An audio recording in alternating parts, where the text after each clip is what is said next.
हल्का सा रिकैप करता हूँ दोनों का, कुछ अच्छे एग्जाम्पल बताऊंगा, रियल लाइफ में अच्छे अच्छे एग्जाम्पल लेके बताऊंगा जो आपको माइंड में क्लिक करेंगे, साथ में फिर अपने दूसरे कॉन्सेप्ट पे चले जाएंगे।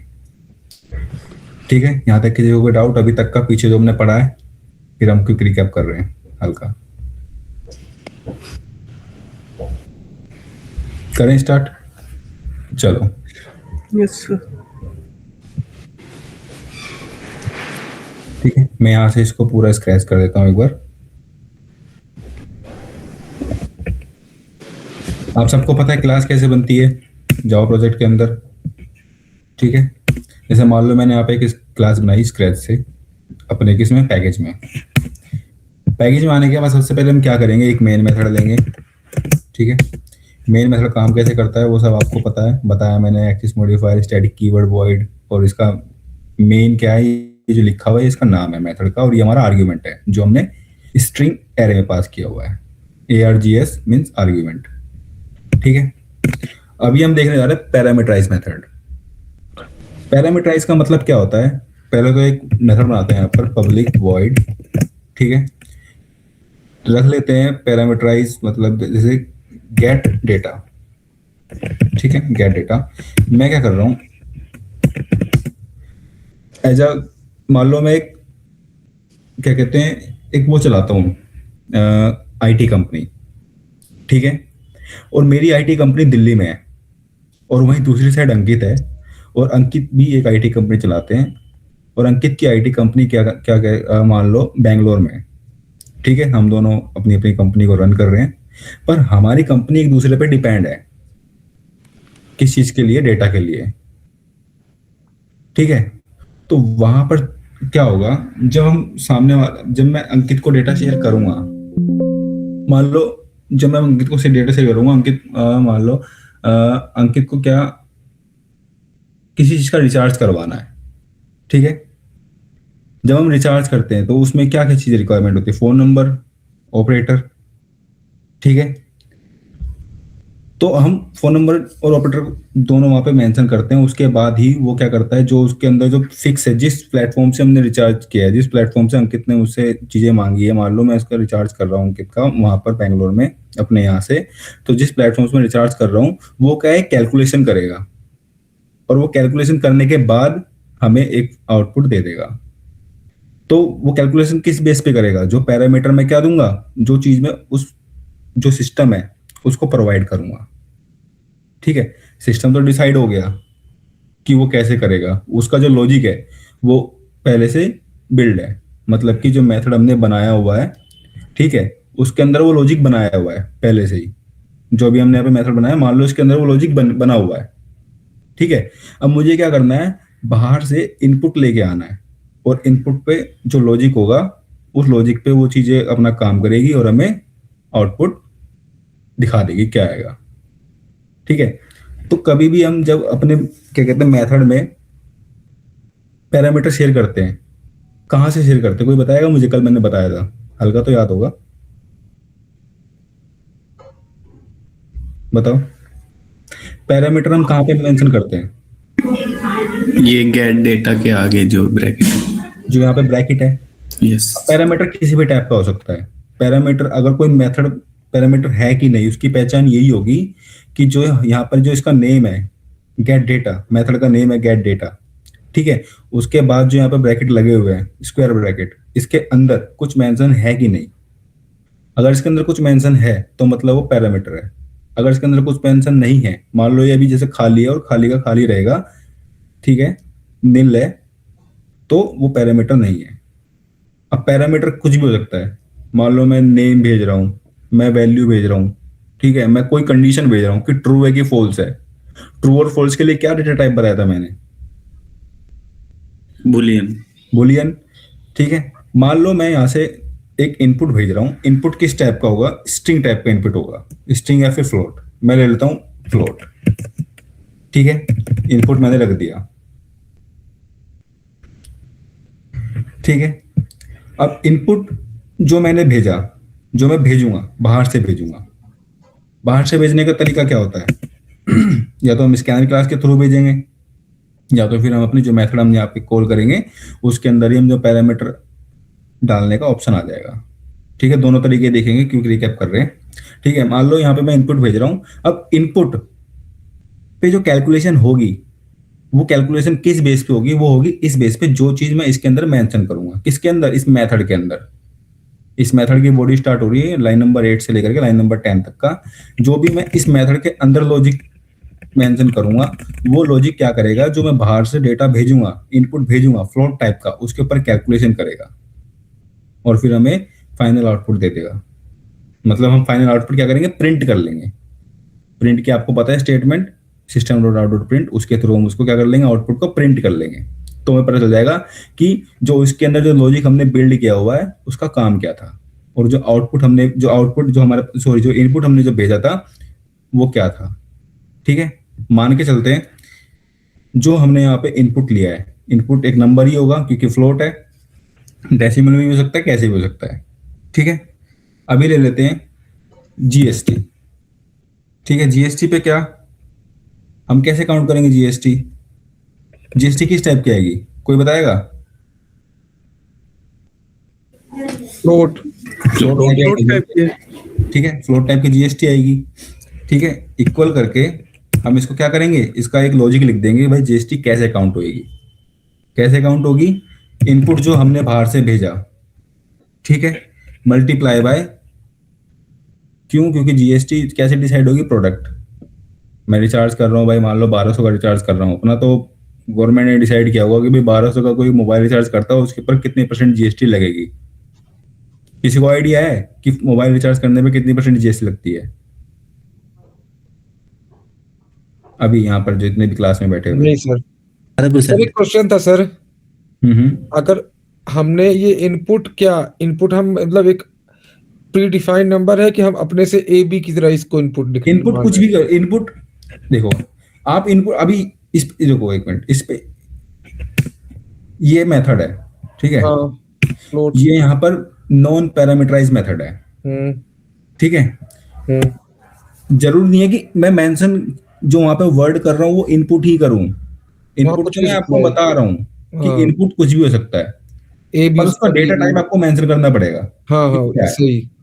ठीक है, डेटा टाइप तो आपको मेंशन ही करना पड़ेगा, क्योंकि हमारे लॉजिक को तो पता चले कि डेटा टाइप आखिर किस टाइप का आएगा, इनपुट किस टाइप का आएगा, स्ट्रिंग आएगा कि बुलियन आएगा, क्या कहते हैं हमारा कैरेक्टर आएगा या इंट आएगा, फ्लोट आएगा, लॉन्ग आएगा, किस टाइप का आएगा, वो हमारे लॉजिक को तो पता चलेगा। तो उसके लिए क्या करेंगे हम, पैरामीटर का डेटा टाइप भी जो हम यहाँ से इनपुट भेजेंगे पैरामीटर के थ्रू, उसका डेटा टाइप भी मेंशन करेंगे। जैसे मैं यहाँ पे मेंशन कर रहा हूँ फ्लोट। लेकिन जब आपने यहाँ मेंशन कर दिया कि फ्लोट हाँ। इनपुट, तो नीचे आप क्यों मेंशन कर रहे हो कि इनपुट फ्लोट इनपुट? वहां पे तो आपने मेंशन कर ही हाँ, दिया ना। वेट, ये कोई मैंने क्या कहते हैं ग्लोबल डेटा टाइप डिसाइड नहीं किया है, ये पैरामीटर है, ना ये ग्लोबल है ना वो लोकल है। अभी बताता हूँ एक मिनट। जैसे मैंने अभी फ्लोट है, फ्लोट इनपुट आया, या फिर मान लो कोई नंबर आया, ठीक है, नंबर आया। अब ये जो नंबर आया है तो मैंने बाहर से भेजा है ना पैरामीटर के थ्रू। अब ये जो यहाँ पर मैं फ्लोट जो मेंशन कर रहा हूँ ना, जीएसटी, एक बार इसको लिख लेने दो फिर देखना। यहाँ पे मैं जैसे कर रहा हूँ, नंबर आया जो मेरे पास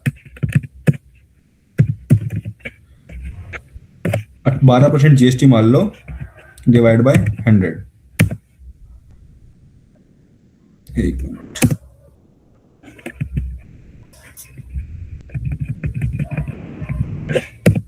ठीक है, डिवाइड बाय 100।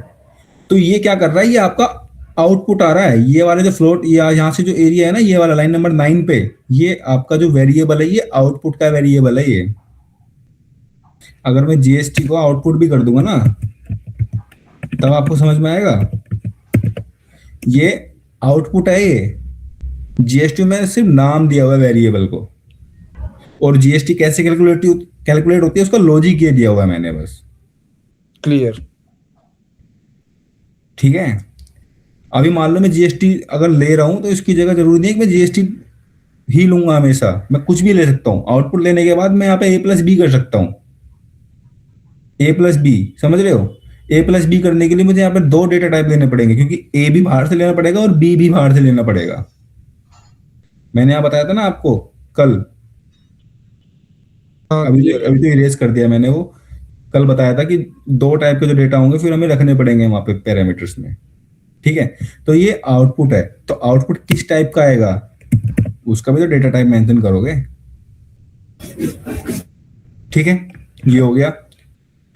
अब जो हम क्या कहते हैं, मान लो मैं इस मैसेज को मैं कॉल कर रहा हूँ, ये कॉल करने के लिए क्या करना पड़ेगा सबसे पहले, ऑब्जेक्ट बनाना पड़ेगा। ऑब्जेक्ट में क्या बनेगा ऑब्जेक्ट, क्लास का। क्लास का ऑब्जेक्ट बनेगा। ठीक है, और ऑब्जेक्ट बनाने के लिए कौन सा कीवर्ड यूज करते हैं हम, न्यू। ग्रेट। ये आज पढ़ा था, याद हो गया। बढ़िया। ठीक है, हमने ऑब्जेक्ट बना लिया, और ऑब्जेक्ट तो हमने बना लिया क्लास का। अब इसके मेथड को कॉल करना है, कॉल करेंगे किसके थ्रू, जो हमने क्लास का ऑब्जेक्ट बनाया है, ऑब्जेक्ट डॉट, यहाँ पे हमने कर दिया उसको कॉल। अब यहाँ पे ध्यान देना, इसको मैं अगर मैं हटा दूं तो यहाँ पे क्या लिखा हुआ आ रहा है, एरर पे देखो क्या लिखा आ रहा है, पढ़ो। The method get data float in the type parameterise is not applicable for argument. इसका मतलब ये है, जो मैंने यहाँ पे जो लॉजिक बनाया है ना, लॉजिक तो ठीक है, पर इसकी जो मैंने रिक्वायरमेंट्स है पूरी नहीं करी। अगर मैं रिचार्ज कर रहा हूँ, अगर रिचार्ज फिक्स है 800 का, 800 के बाद 900 का, 900 के बाद 1000 का, 1000 के बाद 1100-1200 जितने का है, अगर वो नंबर फिक्स है तो ऐसा तो नहीं हो सकता ना कि मैं 899 का रिचार्ज कर लूँ। हो जाएगा ऐसा अगर 800 के बाद डायरेक्ट ही 1000 का रिचार्ज है तो, अपने तरीके से तो नहीं कर सकते ना। तो यहाँ का मतलब यही है कि जो यहाँ पे एरर दिखाई दे रहा है ना, कि द मेथड गेट डेटा, जो फ्लोट जिसका डेटा टाइप है, इन द टाइप पैरामीटराइज, जो हमने पैरामीटर यहाँ पे भेजा है जिस टाइप का पैरामीटराइज है, नॉट एप्लीकेबल फॉर आर्ग्यूमेंट। क्यों, क्योंकि हमने इसको जो आर्ग्यूमेंट तो पूरा ही नहीं किया। और आर्ग्यूमेंट कैसे पूरा होगा, या तो हम डायरेक्ट इसके थ्रू कोई वैल्यू शेयर कर दें, भाई 1300 मैंने, जो 1300 मान लो रिचार्ज हो रहा है किसी चीज का भी, मैंने यहाँ पे रख दिया और मैं इसको कॉल कर रहा हूँ। कॉल करने के लिए मैंने सिंपल मेथड को कॉल किया हुआ है, और मैं जो हमारा आउटपुट आएगा उसको मैं प्रिंट कर दे रहा हूँ। आउटपुट क्या आएगा हमारा, कोई बताएगा? जीएसटी आएगा। अब मैं इसको प्रिंट कर रहा हूँ, ये लो आ गया ना। कितना है जीएसटी हमारा, 1300 पे 156। ठीक है, तो एक तो तरीका ये था। अब जरा ध्यान देना, ये तो मैंने आपको समझाने के लिए दिखाया है। जब हम अभी तो हमने डेटा कहाँ से शेयर किया है, हमारे मेथड के थ्रू जो हमने कॉल किया है। अब हम डेटा एक ऑप्शन रखते हैं ना अपने पास, कि यूजर के पास भी ऑप्शन रहे। ठीक है, उसके लिए क्या करते हैं सबसे पहले, अगर यूजर अपने पास मतलब कंसोल से वो डाल रहा है, तो नेक्स्ट वाला ऑप्शन कौन सा वाला? तो उसके लिए हमें एक क्लास होती है हमारे पास, स्कैनर क्लास, स्कैनर का यूज करेंगे सर। ठीक है, स्कैनर क्लास का इंपोर्ट किया हमने।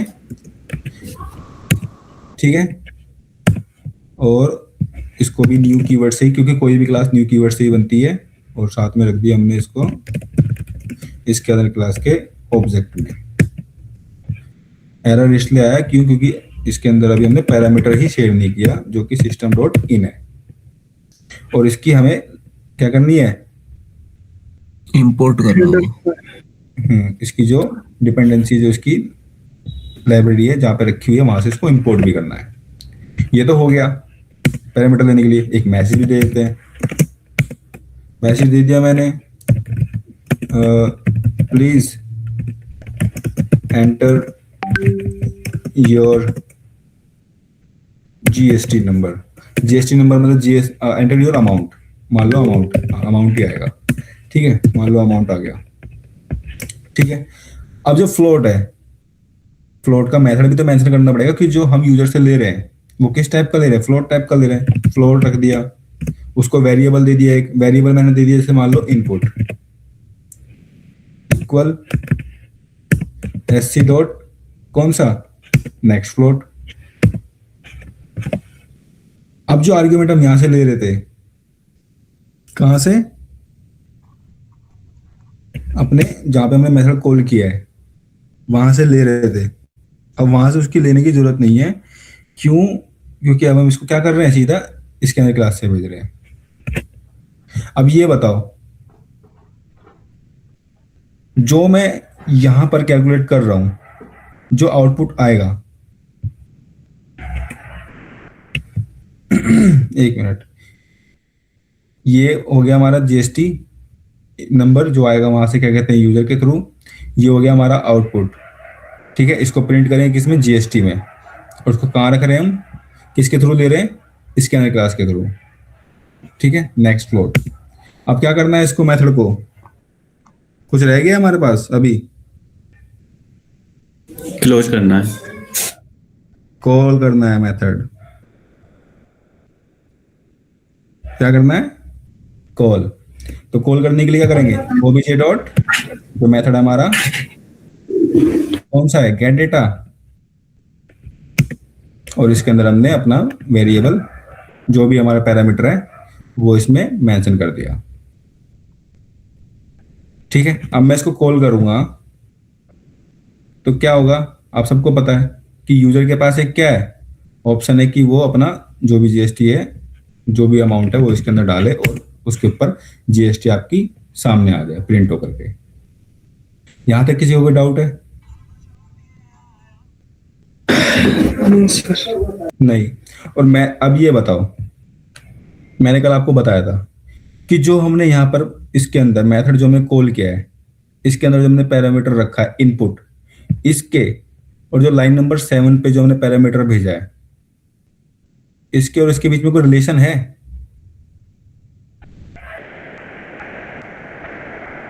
बताओ।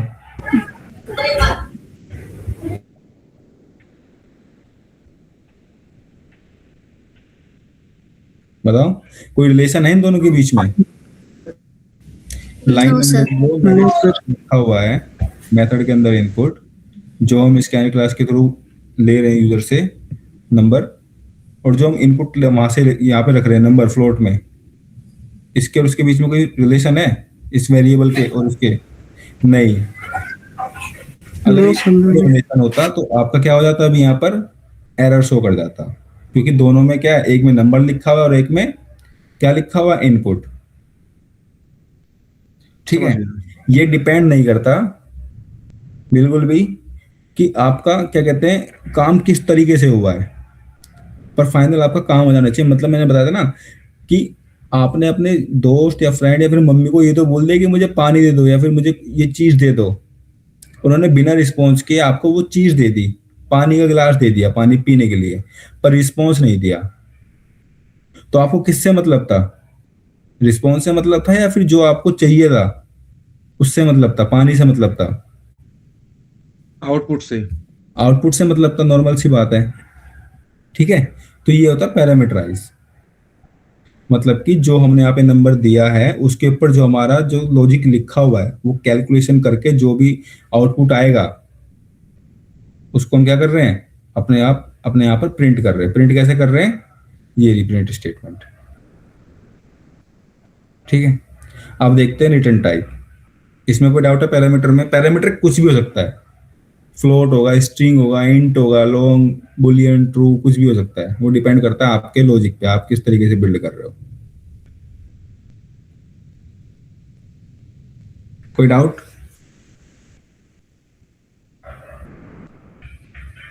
नहीं। ठीक है, अब मैंने आपको बताया था, एक इसको तो चलो यहीं रख देता हूं मैं, ये भेजा हुआ मैंने आप लोगों को, रिटर्न टाइप मेथड।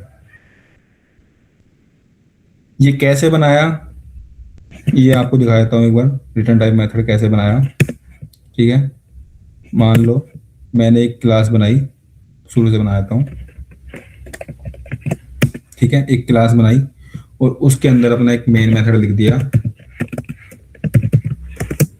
ठीक है, सेम जो लॉजिक यहाँ पे लिखा हुआ है मैंने इसी को यहाँ पे रख लेता हूँ। यहाँ पर ये लिया स्कैन क्लास। सर कॉपी मत करो। अच्छा, जो लिख देता हूँ, चलो कोई नहीं, ठीक है लिख देता हूँ। ठीक है, इसका ऑब्जेक्ट बनाया क्लास का। और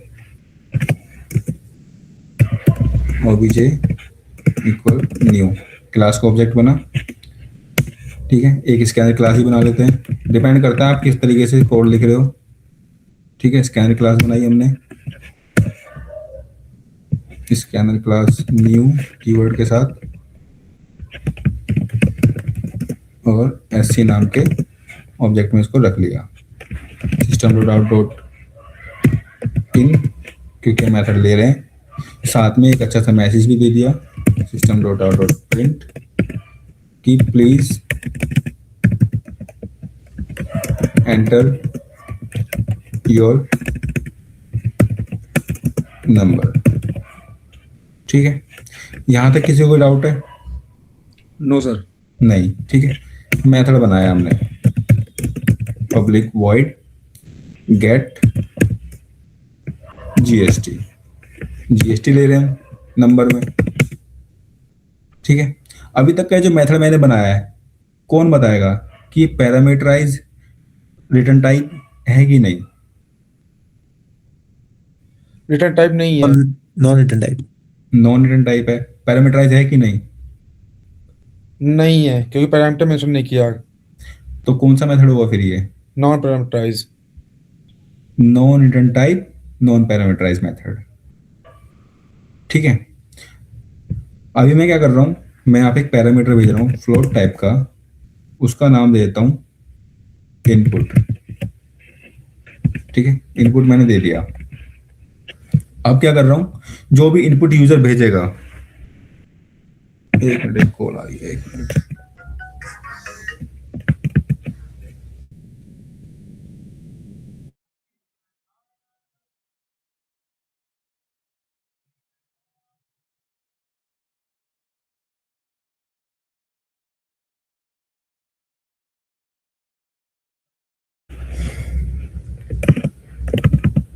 चलो, जो भी यूजर पैरामीटर भेजेगा, जो अभी तक हम यहाँ पे देखते हुए आए हैं। ठीक है, अभी हम देख रहे हैं रिटर्न टाइप मेथड।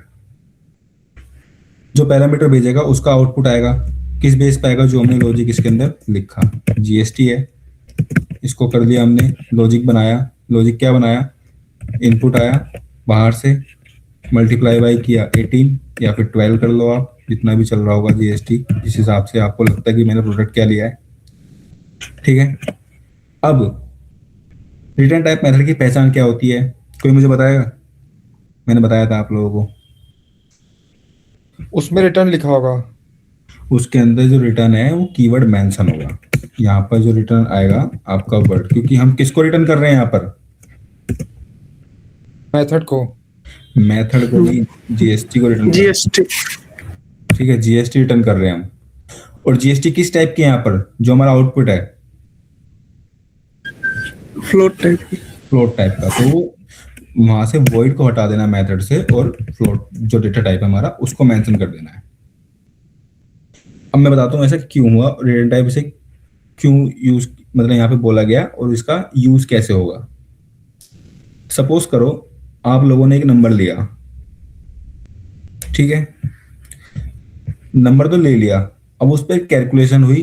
कैलकुलेशन होने के बाद नंबर मैंने लिया 1000, कैलकुलेशन हुई, और कैलकुलेशन होने के बाद 12% जीएसटी काउंट हुई, कितना आया? 120 रुपए। अब वो जो 120 रुपए आया वो किसके अंदर रखा हुआ है? हमारा जीएसटी के अंदर, जो जीएसटी फ्लोट टाइप के वेरिएबल में। ठीक है, अब ये हमें क्या कर रहा है? ये जीएसटी, ये मेथड रिटर्न कर रहा है। अब रिटर्न जो कर रहा है, इसको कहीं ना कहीं तो हमें प्रिंट करना पड़ेगा ना, कहीं ना कहीं तो इसको रखना पड़ेगा। ठीक है, रिटर्न टाइप मेथड का यूज हम इसलिए करते हैं, क्यों? क्योंकि हमें जब हम बड़े बड़े लॉजिक आगे बिल्ड करेंगे ना अपने फ्रेमवर्क में, जब हम एक्चुअल टेस्टिंग करेंगे, तो वहां पर रिटर्न टाइप मेथड हमें हेल्प करता है एक क्लास के मेथड को दूसरी क्लास के मेथड में यूज करने में। मतलब मैं इस लॉजिक को मैं कहीं और भी यूज कर सकता हूँ, क्यों? क्योंकि ये इस टाइम रिटर्न टाइप है। जो आउटपुट जीएसटी आ रहा है ना, जरूरी नहीं है कि आउटपुट जीएसटी को मैं सिर्फ यहीं पे यूज करूं, हो सकता है मैं इस मेथड को कहीं और भी कॉल कर सकता हूं। तो वहां पर क्या करेगा, जो रिटर्न टाइप जो मेथड है जो मैंने बनाया, जो कीवर्ड इसका मेंशन किया है, उसका फ्लोट जो डेटा टाइप है, वो मुझे हेल्प करेगा इस क्लास से दूसरी क्लास में इस लॉजिक को रन करने में, इस वैल्यू को जीएसटी को यूज करने में। सर आप पिछले प्रोग्राम से कंपेयर कर दीजिए खाली। कंपेयर तो कर दूंगा, पर औरों को भी तो समझ में आया ना। जितनी प्रैक्टिस करोगे उतना ही आपको समझ में आएगा। ये जावा एक दिन में समझ में नहीं आती। मैंने कल भी ये सब बताया था। तो थोड़ा सा टाइम टेकिंग प्रोसेस होता है, अच्छे से करोगे तो जरूर आपको समझ में आएगी। ठीक है, इतनी बड़ी कोई चीज नहीं है, लैंग्वेज है, ह्यूमन मेड है, नेचुरल नहीं है। ठीक है, आ गया। अब हम इसे क्या करेंगे, सबसे पहले जो हमने इनपुट यहाँ पे लिया है वो भी तो लेना है ना अपने किस से, कंसोल से। उसके लिए क्या करेंगे, एक फ्लोट टाइप का क्या रखेंगे, अपना डेटा टाइप इनपुट। मान लो यहाँ पे जैसे यहाँ पे मैंने दिया हुआ है लाइन नंबर 8 मेथड में इनपुट दिया हुआ, तो मैं यहाँ मान लो देता हूँ इनपुट 1। ठीक है, एससी डॉट नेक्स्ट फ्लोट अपने आप आ जाएगा, ये हो गया। ठीक है, अब जो हमारा ऑब्जेक्ट है क्लास का ओबीजे, इसके अंदर हम क्या करेंगे, अपने मेथड को कॉल कर लेंगे, जीएसटी को कॉल किया, और फिर इसके बाद जो भी लॉजिक है यहाँ पे इनपुट है ये हमने इसके अंदर दे दिया। अब ये जो यहाँ पर ओबीजे के अंदर जो रखा हुआ है इनपुट, इसको भी तो प्रिंट करना है ना हमें। अब इसको प्रिंट करने के लिए क्या करेंगे, इसको भी हम एक आउटपुट के अंदर होल्ड कर देंगे, किसमें, फ्लोट टाइप के आउटपुट, क्योंकि जीएसटी जो प्रिंट करेगी फ्लोट तो प्रिंट करेगी। ठीक है, आउटपुट रख देता हूँ, मान लो मैंने नाम दे दिया आउटपुट। ठीक है, और साथ में इसको कर दिया मैंने होल्ड करके प्रिंट कर दिया। प्रिंट में क्या रख दिया, ये जहां पर जो आउटपुट है इसको, ये लो। अब क्या होगा, मैं इसको अगर रन करता हूं, ये देखो, यूजर से उसने क्या लिया, नंबर लिया, नंबर दे दिया मैंने, और यहाँ पर हमारी जीएसटी आ गई। वो पैरामीटर था विदाउट रिटर्न। इसका स्कोप, इस मेथड का स्कोप सिर्फ यहीं तक है। पर जब मैं इसको रिटर्न बना रहा हूं ना, तो इसका स्कोप अब क्या है, पब्लिक हो गया, मतलब कहीं भी यूज कर सकते हैं रिटर्न, क्योंकि ये हमें रिटर्न कर रहा है उस लॉजिक को। हम कहीं भी यूज कर सकते हैं अपने फ्रेमवर्क में। जब हम आगे जाके फ्रेमवर्क बनाएंगे, चीजें देखेंगे, आगे टेस्टिंग ऑटोमेशन सेलेनियम का यूज करते हुए कैसे होती है। ठीक है, आप लोगों को लगता है कि चलो ठीक है भाई, आउटपुट तो आ गया, अभी हमें ये भी तो पता चले ना कि हमारा जो रो अमाउंट था वो क्या था। कर दो यहाँ पर प्लस करके, इनपुट 1 है, इसको उठा के यहाँ रख दो। सर इनपुट 1 क्यों आया इनपुट की बजाय? मैंने अभी क्या बताया था यहाँ पर कि इसके बीच में जो यहाँ पे लाइन नंबर 20 पे जो मैंने दिया हुआ है, क्या दिया हुआ है, ऑब्जेक्ट के अंदर जो मेथड में जो मैंने पैरामीटर दिया हुआ है, और जो हमने यहाँ पर फ्लोट में जो हमने पैरामीटर का जो वो दिया है नाम, नंबर, उसमें कोई रिलेशन नहीं है। इसमें कोई रिलेशन नहीं है। यहाँ पे कुछ भी हो सकता है। यहाँ पे नंबर की जगह आप वेरिएबल सिंगल कैरेक्टर में ए भी दे सकते हो। वो तो मैंने समझाने के लिए नंबर दिया है। सब कुछ हमारा कहाँ पर होल्ड है, सब कुछ हमारा ये जो हमारा जीएसटी है ना, इस वेरिएबल के अंदर होल्ड है। नहीं, मेरा क्वेश्चन ये नहीं था। आप उसमें जाओ, रिटर्न टाइप में जाओ, आप ये लो, इसमें आपने ऊपर इनपुट लिया है। कहाँ पर, line number, input line number 8। ठीक है, और नीचे आपने 18 में लिया है इनपुट 1, ये वाला। हाँ, इनपुट 1 लिया है ना आपने। इसको आप अगर हटा दोगे, ये देखो, तब भी फर्क नहीं पड़ेगा। वो तो वेरिएबल का नाम दिया ना मैंने। तो सेम नाम नहीं दे सकते क्या? दे दो, फायदा नहीं है, मतलब नुकसान भी नहीं है, दे दो, फर्क नहीं पड़ता। ठीक है, ठीक है, वो तो मैंने आपको समझाने के लिए दिया कि उन दोनों में रिलेशन नहीं है आपस में। यहाँ पर आप कुछ भी यूज कर सकते हो, यहाँ पर आप कुछ भी यूज कर सकते हो। यहाँ पर आप, जैसे मैंने यहाँ पे यूज कर लिया, ये लो, तब भी वो मुझे एरर नहीं देगा।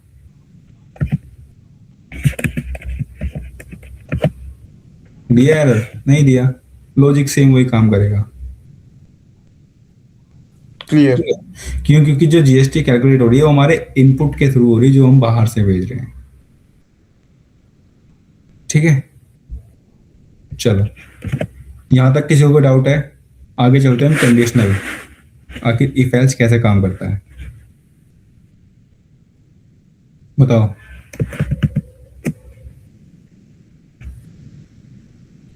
तरुण, अभिजीत, अनमोल, कविता, लवकुश, शिवम,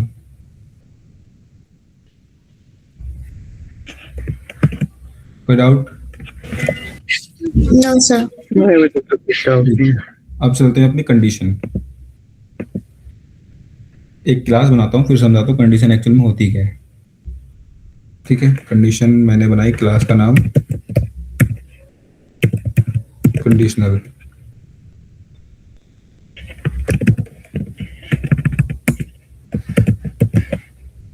स्टेटमेंट दे दिया मैंने नाम, ऐसे ही देने को तो कंडीशन भी दे देता था। अभी 2 मिनट के लिए इन सबसे बाहर आओ, किस चीज के सबसे कोडिंग से। ठीक है, अब मुझे ये बताओ, अगर कोई लड़का 18 साल का है तो क्या वोट दे सकता है वो? हाँ 18 साल से अगर नीचे है, नहीं नहीं, कंप्लीट होने के बाद देगा। प्रॉपर 18 पे दे सकता है वोट? Equal equal 18? दे नहीं सकता नहीं, है। कंप्लीट होना चाहिए ना। और कोई कुछ और बताएगा? दे सकता है वोट तो 18 का हो गया। ठीक है, दे सकता है, नहीं दे सकता वो। अभी देखो यहाँ पर एक कंडीशन बन रही है ना।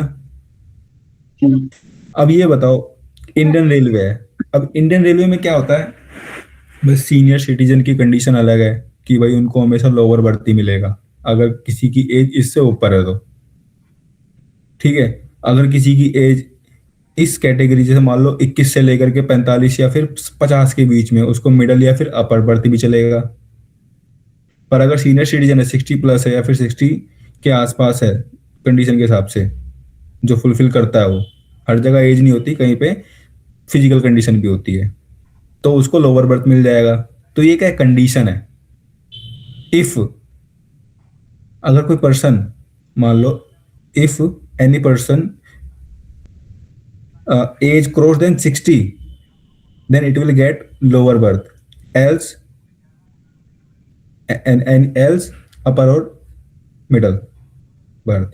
मतलब कि अगर किसी की 60 के ऊपर की एज है या तो उसको तो लोअर बर्थ मिलना ही मिलना है, अदरवाइज मिडल या फिर अपर बर्थ मिलेगा। ये क्या कंडीशंस हैं?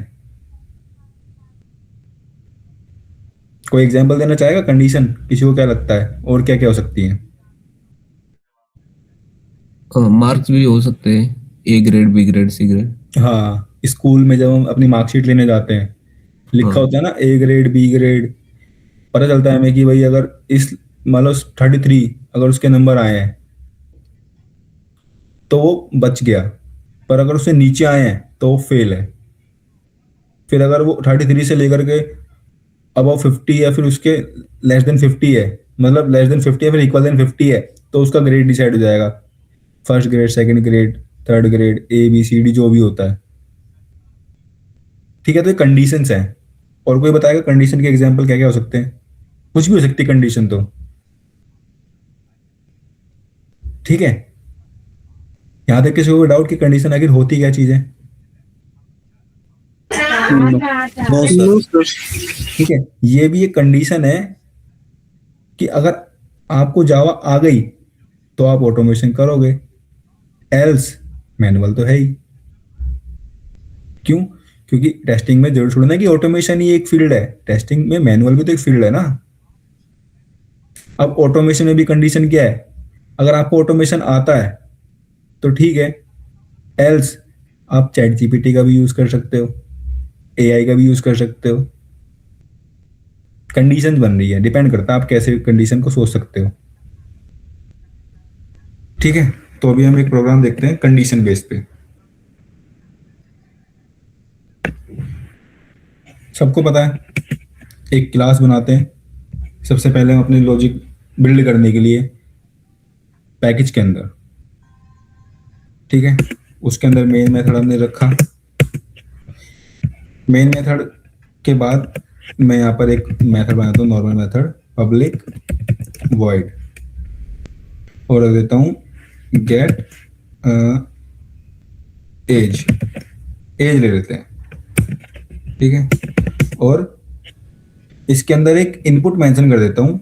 इनपुट किस टाइप का मेंशन करूँ? अगर मैं एज ले रहा हूँ तो, अगर मैं एज ले रहा हूँ तो वेरिकल व्हीकल, वेरिकल न्यूमेरिकल तो मतलब, अरे मतलब डेटा टाइप क्या होगा? इंटीजर रहेगा सर, इंट रहेगा। इंट रहेगा। इंट क्या लिया मैंने डेटा टाइप? इंट, और उसका वेरिएबल दे दिया मैंने एज, एज। ठीक है। इसका नाम चेंज कर देता हूँ एज वेरीफाई, ठीक है, वोटर एज वेरीफाई। कंडीशन पहले क्या बनी? इफ कोई भी पर्सन हो सकता है, एज लेस देन, ये सिंबल आपको पता है? Yes sir. Less than, greater than, equal equal, ये ऑपरेटर्स होते हैं, कंडीशन में यूज होते हैं ऑपरेटर्स। अभी जब धीरे धीरे करके और एक दो प्रोग्राम बनाएगा ना कंडीशंस पे, तब आपको एकदम अच्छे से चीजें समझ में आ जाएगी ऑपरेटर काम कैसे करते हैं। मान लो कोई पर्सन है, एज ली मैंने लेस देन 18, और कंडीशन क्या रख दी कि your age is not eligible, और नॉट एलिजिबल। सर वो ग्रेटर देन है कि लेस देन है? सर वो ग्रेटर देन है सिंबल। ये सिंबल ग्रेटर देन है, लेस देन है? लेस देन है। 18। Age is greater than 18. Yes sir. मान लो, मैसेज डिपेंड करता है, देखो यहाँ पे मैंने जैसे मान लो ले लिए age is greater than 18, equal ले लेते हैं, ठीक है आपको, ठीक है।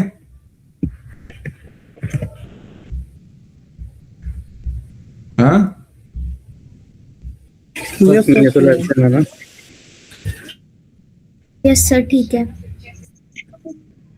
ठीक है ना। एज इज अगर मान लो लेस देन 18 है, तो क्या हुआ? You are not eligible for what? Else, else में क्या, एक मैसेज दे दिया हमने कि यू आर एलिजिबल वॉट, ठीक है। ये कंडीशन समझ में आई? अब इस मेथड को कॉल करने के लिए क्या करना पड़ेगा हमें? ऑब्जेक्ट बनाना पड़ेगा, जैसे किसका बनेगा object? Get verify age, get age verify. कौन बताएगा किसका बनेगा ऑब्जेक्ट? पहले क्लास का बनेगा सर। क्लास का बनेगा अभी, ठीक है। हम तो ऑब्जेक्ट मेथड को कॉल करेंगे हम वहां पर बाद में, ठीक है। ऑब्जेक्ट बना लिया मैंने क्लास का, और क्योंकि हम पैरामीटर हमने यहाँ पे पास किया है, तो पैरामीटर भेजने के हमारे पास दो तरीके हैं, या तो हम डायरेक्ट भेजें, या तो हम क्या कहते हैं कंसोल के थ्रू भेजें। अभी ये मान लेते हैं हम कंसोल के थ्रू पैरामीटर भेज रहे हैं। इसके अंदर क्लास हमने इंपोर्ट करी, ठीक है। इसके अंदर क्लास हमने इंपोर्ट करी, न्यू कीवर्ड, और इसको रख दिया ये सिस्टम डॉट इन। इसकी जो भी डिपेंडेंसी है हमने इंपोर्ट कर ली, और एक मैसेज दे दिया। मान लो वोटिंग बूथ पे एक पर्सन आया, वहां पर तरुण बैठे हुए हैं। तरुण ने पूछा प्लीज एंटर योर एज। एक मशीन रखी है, वो बता देगी प्लीज एंटर योर एज। और एज किस टाइप का डेटा टाइप है? इंट टाइप का डेटा टाइप है, इंटीजर। ठीक है। इनपुट में रख दिया मैंने उसको, क्योंकि लॉजिक तो मशीन के अंदर फिट है ना, ये लॉजिक है मशीन का, ठीक है। sc डॉट नेक्स्ट इंट, ठीक ठीक है, कोई डाउट? और अब हम अपने ऑब्जेक्ट को कॉल कर लेते हैं। ऑब्जेक्ट है हमारा गेट वेरीफाई एज। अब अगर मैं इसको कॉल कर रहा हूं, मतलब तरुण वहां बैठे हुए हैं, तरुण ने बोला लवकुश से कि Lavkush please enter your age. लो जी, एज लवकुश ने डाली 18। क्या लगता है क्या आएगा, एलिजिबल और नॉट एलिजिबल? एरर आएगा। एरर आएगा, ठीक है। और कोई कुछ बताएगा? Not eligible. You are eligible for what?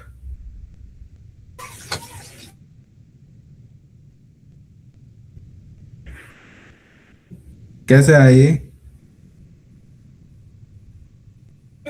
क्योंकि इसका तो ये वाला है ना कि इक्वल टू 18 और मोर देन 18 वाले एलिजिबल है, लेस देन 18 में वो नॉट एलिजिबल आएगा। हाँ, क्योंकि अगर कम होगा तो नॉट एलिजिबल, अगर ज्यादा कुछ भी हो नहीं क्या? अगर एज 18 से लेस मीन 17 तक होगी तो उसमें नॉट एलिजिबल आएगा और उसके बाद जो भी होगी तो एलिजिबल। हाँ, क्योंकि हमने यहाँ पे कंडीशन फिक्स कर दी है कि 18 से नीचे के लिए है सिर्फ ये वाला मैसेज। अगर मैं इसको इक्वल कर देता ना ये, अब बताओ अगर मैं दोबारा 18 डालता हूँ तो नॉट एलिजिबल आएगा सर। 18। कौन कह रहा नॉट एलिजिबल आएगा? शिवम। और एलिजिबल वाले कितने हैं? एलिजिबल ही आएगा ये। एलिजिबल। क्यों? क्योंकि मैंने यहाँ पर कंडीशन फिक्स कर दी है, 18 हो या 18 से नीचे वोट नहीं दे सकते। सर एक बार 17.9 कर दीजिए एज। अगर मैं 17.9 कर दूंगा तो डेटा टाइप कैसा लेना पड़ेगा? फ्लोट लेना पड़ेगा सर। लो फ्लोट ले लेते हैं।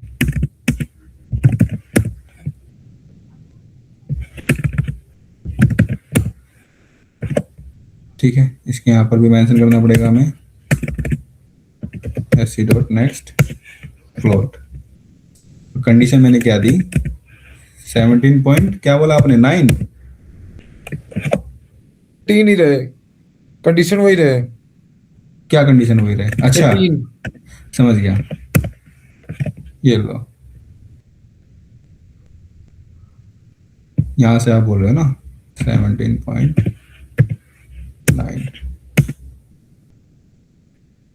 क्लियर। और क्या लगता है, गलत है सही है? लॉजिक सही है। क्योंकि कंडीशन तो उसने फुलफिल कर ली ना अपनी। ठीक है, तो ये हो गई हमारी जब हमें दो कंडीशन लेनी हो, इफ या एल्स। तब क्या होगा जब हमारे पास एक से ज्यादा कंडीशन होंगी या फिर दो से ज्यादा कंडीशन होंगी। मान लो हमारे पास दो से ज्यादा कंडीशन है। कंडीशन ये है कि एक वोटर है, वो आया, उसने अपनी एज चेक कराई, उसकी एज आई less than 18, not eligible. Okay. दूसरा वोटर आया, उसने बोला, मतलब तरुण ने बोला कि प्लीज एंटर योर एज। हालांकि ये सिस्टम इंडिया में नहीं है कि आप एक एज के बाद वोट नहीं डाल सकते। आप अगर जिंदा हो तो आप वोट डाल सकते हो, पर यहाँ पे कंडीशन मान लेते हैं। तरुण ने बोला प्लीज एंटर योर एज। उस पर्सन ने अपनी एज डाली और एज उसकी है 60 अबव, तो कंडीशन बनी कि यू आर रिटायर्ड, मतलब कि आप नहीं डाल सकते वोट। थर्ड कंडीशन ये बनी कि एंटर योर एज, और कंडीशन बनी इक्वल देन 18 और above than 18 but less than 60। समझ में आया? इक्वल देन 80 या फिर above than 80 but less than 60 या फिर इक्वल देन 60, तो you are eligible for vote. कोई डाउट किसी को कंडीशन में? सर बस एक डाउट है कि जब आपने ये ग्रेटर देन का सिंबल लगाया था तो 18 डालने पे फिर एलिजिबल क्यों आया? ये लेस देन एज जो है ना सर ये लेस देन इक्वल टू है। ठीक है, ये एज छोटी पड़ रही है, जो मैं नंबर बाहर से दे रहा हूँ ना, ये इससे छोटा है 18 से, तभी वो क्या आ रहा है, नॉट एलिजिबल। अगर मैं यहाँ पर रख देता हूँ, मान लो ये लो, एज क्या 18 से बड़ी होनी चाहिए, तब क्या आएगा। अगर एज 18 से बड़ी है, ये लो, और मैं यहाँ पे डाल रहा हूँ एज 18 से अगर बड़ी है, मान लो मैंने 19 डाल दिया, तो क्या कंडीशन बनी, एलिजिबल और not eligible. Not eligible. Not eligible, enter कर दिया, यू आर नॉट एलिजिबल। ठीक है, तो ये आपके ऑपरेटर पे डिपेंड करता है, आपके लॉजिक पे डिपेंड करता है कि आपने लॉजिक क्या लिखा हुआ है। ठीक है, थर्ड कंडीशन ले लेते हैं। थर्ड कंडीशन कैसे लिखेंगे, दो तो कंडीशन होगी हमारी ये वाली, एक हटा देंगे अभी के लिए।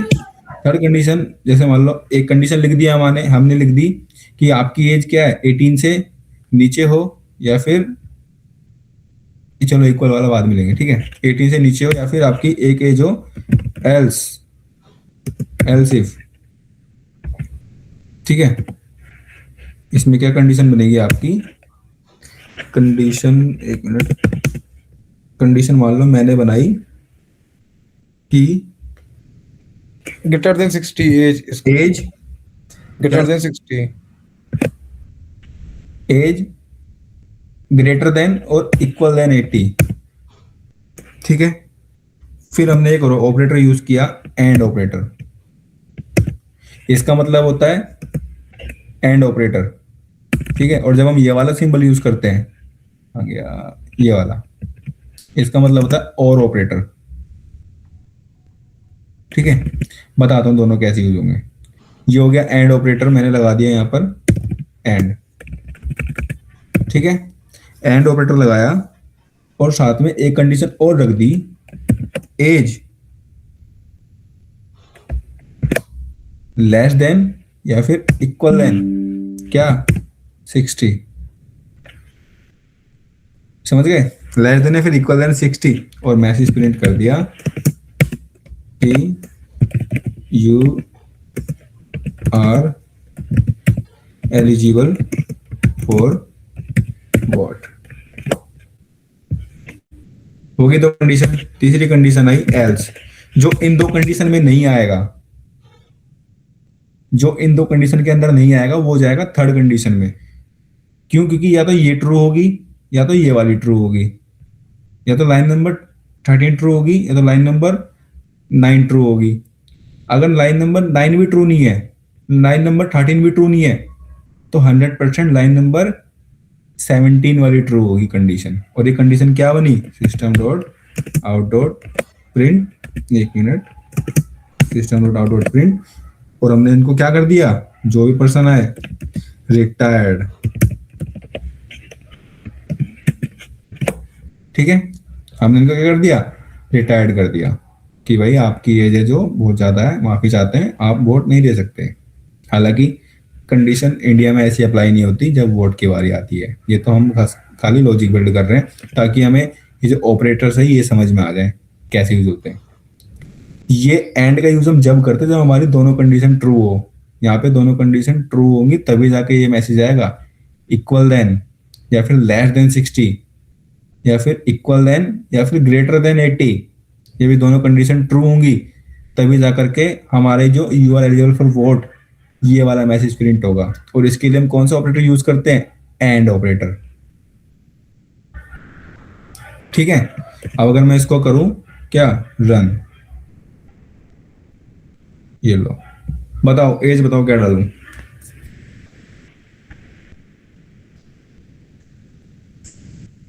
बताओ। 52 क्या लगता है अनमोल, क्या आएगा, एलिजिबल आएगा। एलिजिबल आएगा। क्यों आएगा तरुण, आप बताओ। दोनों एलिजिबल क्यों आएगा, 30 वाली कंडीशन मीट हो रही है। 31, अच्छा लाइन नंबर 13 वाली कंडीशन मीट हो रही है। हाँ ठीक है, इसको मैंने किया ओके, और ये आ गया you are eligible for vote. अब अगर मान लो मैं डाल रहा हूँ नेक्स्ट कंडीशन, भाई एक है बिल्कुल जस्ट अभी 6-7 महीने हुए पैदा हुए, उनकी मम्मी को पता है कि भाई लड़का वोट तो डाल नहीं सकता, पर प्रधान जी कह रहे हैं भाई वोट डलवा दो कैसे भी करके। हमारे जुगाड़ है बहुत बढ़िया वाला, क्योंकि वोट मिलेगी तो काम होएगा, पैसा मिलेगा। भाई आंटी उठी अपने बच्चे को लेके चल पड़ी, पर मशीन तरुण ने वहां पे लगा रखी थी पहले से ही। मशीन में डाल दी एज, कितने डाल दी एज, मान लो 7 साल, और डाल दिया नंबर। पर यहाँ पे क्या लिखा हुआ आ गया, you are not eligible for vote. Condition match हो गई, आंटी वापस गई, बेचारा प्रधान हार गया। अब एक थर्ड कंडीशन क्या बनी, एक बिल्कुल बुजुर्ग अंकल आए, कई सालों से वोट डाल रहे हैं अपनी मन पसंदीदा पार्टी को, जिता रहे हैं, पार्टी कोई भी हो सकती है, जिता रहे हैं, लगातार वोट दे रहे हैं। अब ये बार क्या हो गया, उन्हें पता है मेरी एज क्रॉस हो गई है, पर जुगाड़ करके वो वोट डालने फिर भी जा रहे हैं। पहचान बन गई भाई, लगातार एक ही पार्टी को जिताते हुए आ रहे हैं, और उन्होंने अपनी एज डाली मान लो 61। अब क्या लगता है, वोट डाल रिटायर पाएंगे? नो सर, नहीं डाल पाएंगे। क्यों? क्योंकि वो कंडीशन ही मैच नहीं हुई। दोनों कंडीशन फॉल्स हो गई है तो वो एल्स वाला प्रिंट हुआ है। हाँ, अब यहाँ पर आप पे डिपेंड करता है कि आप कितनी कंडीशन रखते हो। ठीक है, ये तो मैंने 3 कंडीशन रखी है। टाइम होता तो मैं एक प्रोग्राम और करवाता जिसमें हम दूसरे ऑपरेटर का यूज करते।